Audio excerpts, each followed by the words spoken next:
अगर आप चाहते हैं कि आप लाइफ में ग्रो करें तो या आपका लाइफ पार्टनर जो आपने चुना है बहुत सपोर्टिव होना चाहिए या आप सिंगल होने चाहिए। अच्छा, ऐसा क्यों? एक स्टडी है, उसके बारे में बताती हूँ। एक स्टडी की गई, उसमें एक माँ और बच्ची जो कि 12 माह की थी, उनको एक कमरे में छोड़ा गया। रिसर्चर्स साथ ही खड़े थे। बच्ची के पास कुछ खिलौने पड़े हुए थे कमरे में। बच्ची जाती है कमरे में, खिलौनों से खेलना शुरू कर देती है।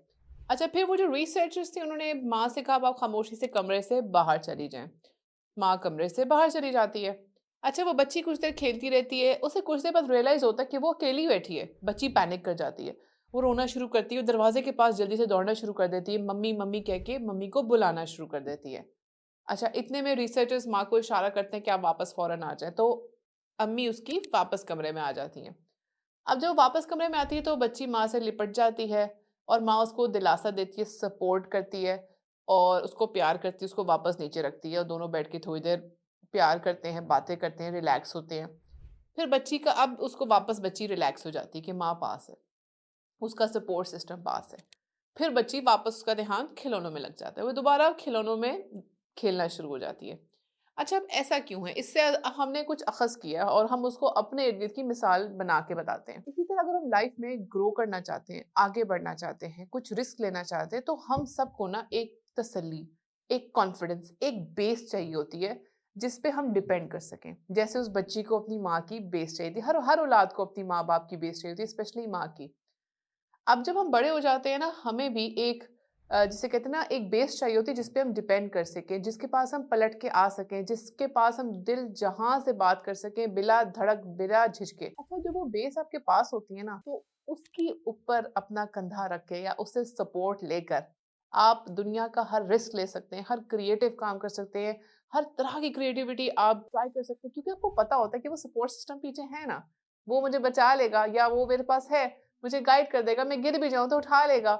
सो there is, you are at no loss. इसी तरह अगर आपका लाइफ पार्टनर टॉक्सिक हो, अगर आपका लाइफ पार्टनर कोऑपरेटिव ना हो, तो आप अपने ही इंटरनल मेस में इतने लगे रहते हो कि आप आगे जाकर बाहर निकलने की क्रिएटिविटी के ऊपर काम ही नहीं कर सकते। आप बाहर जाकर रिस्क नहीं ले सकते क्योंकि आप अंदर से इतने टूटे उलझे पड़े हुए हो कि आप बाहर जाके ग्रो ही नहीं कर सकते।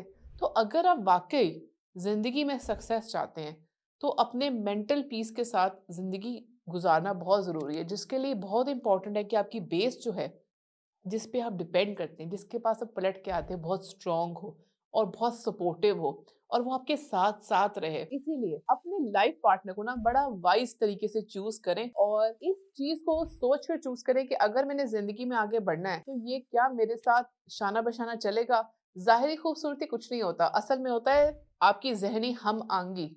अगर आप दोनों आपस में कोऑर्डिनेटेड हैं, आपस में सपोर्टिव हैं, आपस में प्रोग्रेसिव हैं, आपस में आप ग्रोथ करना चाहते हैं, तो फिर आप उस तरह का लाइफ पार्टनर चुनें और उसके साथ ज़िंदगी गुज़ारें और डे 1 से अपने रूल्स क्लियर करें about growth, about family growth. Family growth जिसमें आपकी हर चीज़ शामिल होती है, आपका financial, emotional, support system, everything is there. आपकी फैमिली, आपके बच्चे किस तरह कैसे परवान चढ़ाना है और फाइनेंशियली कैसे ग्रो करना है, कैसे बिज़नेस करना है, उसने क्या करना है, मैंने क्या करना है, तो दोनों साथ मिलके ग्रो करें, बहुत ज़रूरी है। वरना अगर आपको लगता है ऐसा कोई पार्टनर नहीं मिल रहा ना, तो जल्दबाज़ी ना करें। चूज़ वाइज़ली और जल्दबाज़ी में गलत फ़ैसला ना लें, ये ज़िंदगी का मामला है। बहुत शुक्रिया।